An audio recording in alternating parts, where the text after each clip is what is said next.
अज्ञानतिमिरान्धस्य ज्ञानाञ्जनशलाकया चक्षुरुन्मीलितं येन तस्मै श्रीगुरुवे नमः। श्रीचैतन्यमनोभीष्टं स्थापितं येन भूतले स्वयं रूपं कदा मह्यं ददाति स्वपदान्तिकम्। नमो विष्णुपदाय कृष्णपृष्ठाय भूतले श्रीमते भक्तिवेदान्तस्वामिनिति नामिने। नमस्ते सारस्वती देवे गौरवाणी प्रचारिणे निर्विशेषशून्यवादी पाश्चात्यदेशतारिणे। जय श्री कृष्ण चैतन्य प्रभु नित्यानंद श्री अद्वैत गदाधर शिवासादि गौरभक्तवृंद। हरे कृष्णा कृष्ण कृष्ण हरे हरे, हरे राम राम राम हरे हरे। चलन निवासाय नित्याय परमात्मने बलभद्र सुभद्राभ्याम जगन्नाथाय ते नमः। हरे कृष्ण। भक्त सज्जन बंधु माताएं, तो बहुत बहुत धन्यवाद आप सबको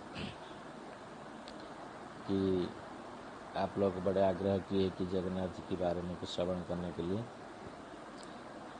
यह हमारा परम सौभाग्य है कि आप लोग की सेवा में कुछ उपस्थित होंगे। और वास्तविक ये साल आप लोग की संग से हम ये रहे वंचित रहे, ये कोरोना वायरस के कारण से। तो आप लोग स्नान यात्रा महोत्सव वहाँ मना रहे हैं बड़े प्रेम से। पिछले साल हमारा ये अनुभूति हुआ था। तो पहले ये विचार करना है कि वास्तविक जैसे हम लोग भगवान कृष्ण के जन्मदिन मनाते हैं, जन्माष्टमी, राधाष्टमी, रामनवमी वगैरह मनाते हैं आविर्भाव तिथि को, लेकिन ये भगवान जगन्नाथ जी की बड़े विचित्र लीला है। इनकी आविर्भाव तिथि को स्नान पूर्णिमा का नाम पे ये किया, और स्नान पूर्णिमा महोत्सव। तो इसमें देखा जाए कि एक तो भगवान स्नान करते हैं, बहुत मात्रा में स्नान करते, इतने मात्रा में स्नान करते उसके बाद बुखार हो जाता है उनको।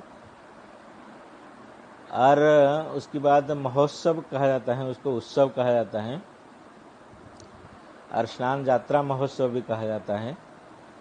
तो एक तो भगवान को स्नान करा देता है, फिर उसके बाद यात्रा मतलब भगवान खुद चल के आते हैं स्नान करने के लिए, यात्रा इसलिए कहा गया यात्रा।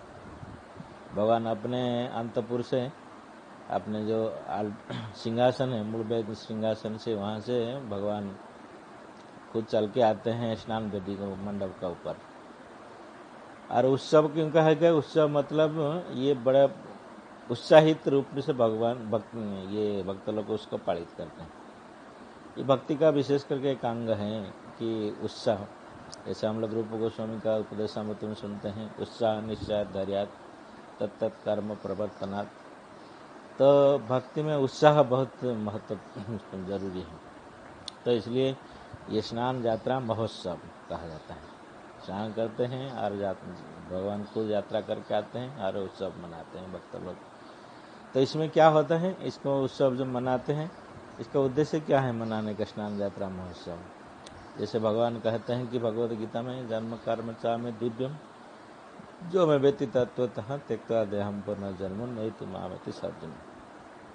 तो इस प्रकार भगवान की विभिन्न लीला को उसको पालन करने से, बड़े उत्साहपूर्वक उसको पालन करने से, और भगवान की दिव्य लीला और उनकी जन्म कर्म, ये सबको हम लोग दिव्य रूप में समझेंगे, ताकि क्या होगा, फिर त्यक्त्वा देहम पुनर्जन्म नैति, मतलब और ये भौतिक जगत में, संसार में आना नहीं पड़ेगा। तो ये भगवान जगन्नाथ की लीला भी बड़े माधुर्य हैं और बड़े औदार्य हैं। जैसे कि हम लोग जानते हैं और आप लोग सभी को मालूम है कि भगवान जगन्नाथ जी कैसे प्रकट हुए थे। तो इसको संक्षिप्त में हम लोग वर्णना करेंगे, क्योंकि ज़्यादा डिटेल्स इसको विस्तार रूप से नहीं करेंगे, ताकि हमको ये याद आए भगवान जगन्नाथ की ये दिव्य लीला को।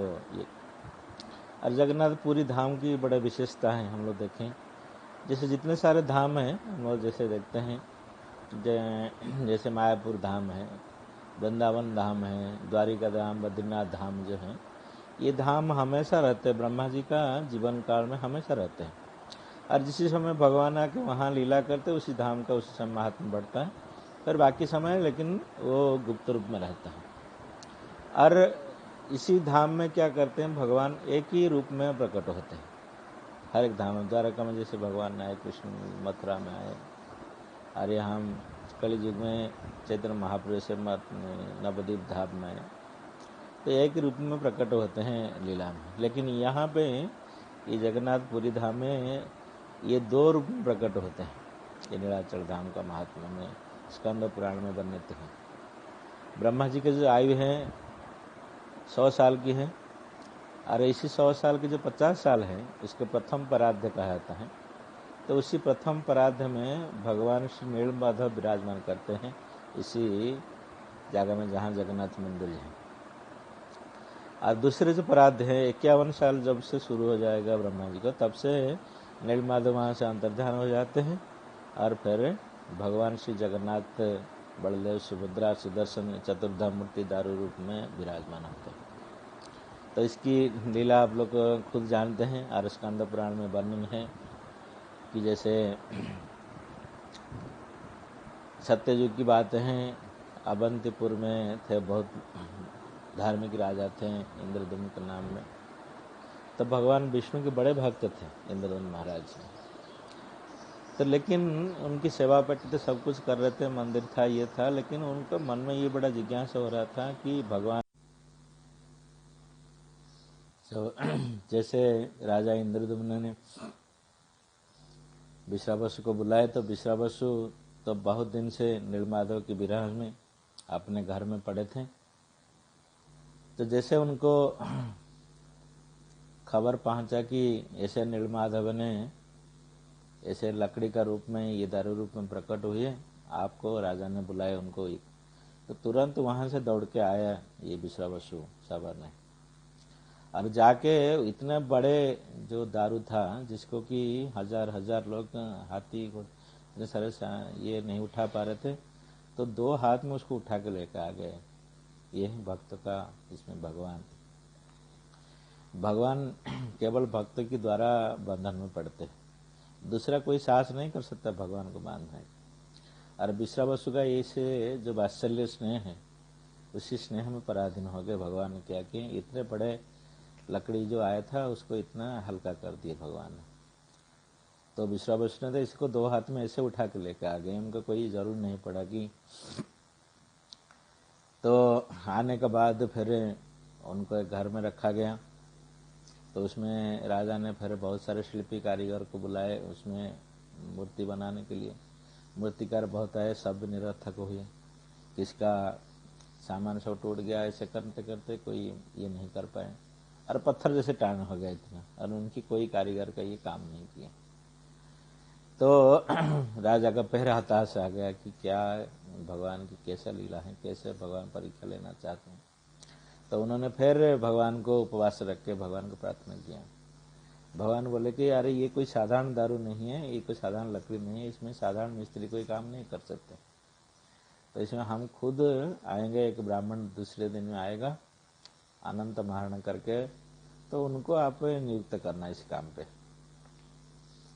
तो सही भगवान की बात सही करना है। कुछ दिन के बाद ऐसे एक ब्राह्मण आया, वो जरा जीर्ण शीर्ण ब्राह्मण थे, बुढ़ापा बहुत हो गए थे। उनको देख के कोई ये नहीं करेगा ये कोई मूर्तिकार बना सकता। तो लेकिन वो खुद भगवान जगन्नाथ जी खुद इसे रूप में आए थे, इसे महाराणा पतला कारपेंटर के रूप में आए थे। तो उन्होंने जैसे आग्रह किया, राजा ने उनको नियुक्त किए, लेकिन उन्होंने एक शर्त रखा। बोले कि हम तो इसमें मूर्ति बनाएंगे, लेकिन एक शर्त पर, इसी जब मूर्ति बनाएंगे ये दरवाजा बंद रहेगा, उसमें कोई खोलेगा नहीं 21 दिन तक। तो राजा ने शर्त में मंजूर हुए, सभी लोग को ये किए। तो हर दिन राजा ने बड़े उत्सुकता से सुनते थे, दरवाजा का नीचे पीछे बाहर से सुनते थे कि टक टक टक आवाज आ रहे हैं। तो उनको ये कि ये मालूम होता था कि नहीं काम कुछ चल रहा है। अरे आदमी मरा नहीं कि ये नहीं, ऐसे उनके मन में विचार जो आ रहा था। तो ऐसे देखते देखते 12 दिन हो गया। तो 12 दिन देखा तो वो शब्द नहीं आ रहा है अंदर से।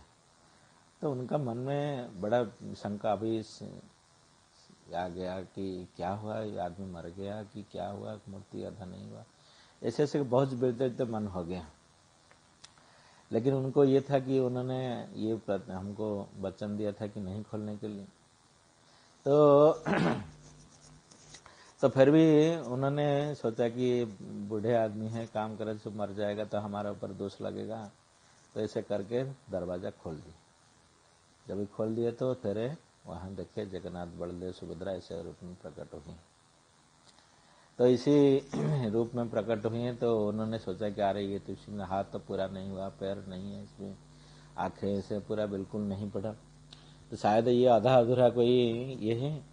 हम इनकी एग्रीमेंट पर हम लोग ये किए, उधर दरवाजा जल्दी खोल लिए, इसलिए भगवान ने ऐसे रूप में प्रकट हुए। वो फिर हताश आ गया राजा।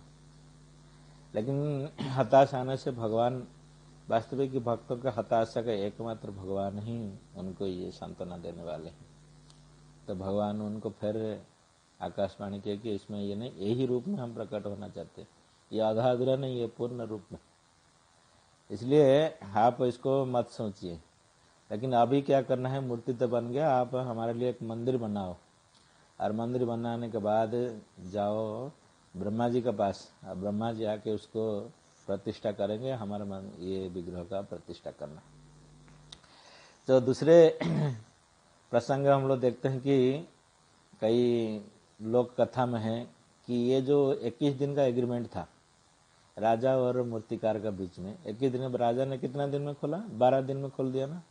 तो और कितना दिन बाकी रहा, 9 दिन बाकी रहा। तो इसी 9 दिन को भगवान 9 दिन का यात्रा करते हैं। ये रथ यात्रा जो है वो 9 दिन जो बाकी रहा, तो इसलिए 9 दिन के लिए भगवान मंदिर से छोड़ के गुंडीचा मंदिर जाते हैं। वो इसी 9 दिन जो बाकी रह गया था, 21 दिन का जो एग्रीमेंट हुआ था, उसको पूरा करने के लिए भगवान ने क्या किया, ये रथ यात्रा 9 दिन का कर रहे हैं। अपने मंदराचल से जाके सुंदराचल विराजमान करते हैं। तो उसके बाद ये राजा इंद्रदम्न ने बहुत बड़ा भव्य मंदिर बनाया वहाँ पे नीलगिरी पर्वत का ऊपर। तो इस मंदिर बनाने के बाद उन्होंने भगवान के निर्देश पर ब्रह्मा लोग गए। ब्रह्मा जाके ब्रह्मा जी को निमंत्रण किया, आप आके इसको प्रतिष्ठा कीजिए। लेकिन ब्रह्मा जी का टाइम, हमारा समय तो अलग है। तो इसलिए क्या हुआ, जब राजा ने वहाँ से वापस आए, देखा तो यहाँ से कई युग बीत गया। वो सत्ययुग गया, कहीं ये चला गया, और कोई मंदिर दिख नहीं रहा है। लेकिन वहाँ एक दूसरे राजा उस जो जगह में मंदिर बनाया था, दूसरे राजा ने शासन कर रहे हैं, और उसी राजा ने एक मंदिर में सब कुछ ये कर रहे हैं। लेकिन हरे कृष्ण कृष्ण कृष्ण हरे हरे, हरे राम राम।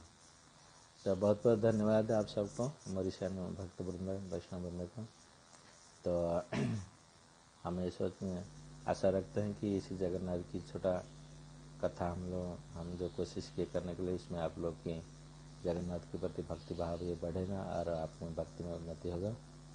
इसके साथ ये हरे कृष्ण, जय जगन्नाथ, प्रलय सुभद्रा महारानी की जय, शिव प्रभुपाद की जय, गौर प्रेमानंद, हरे कृष्ण।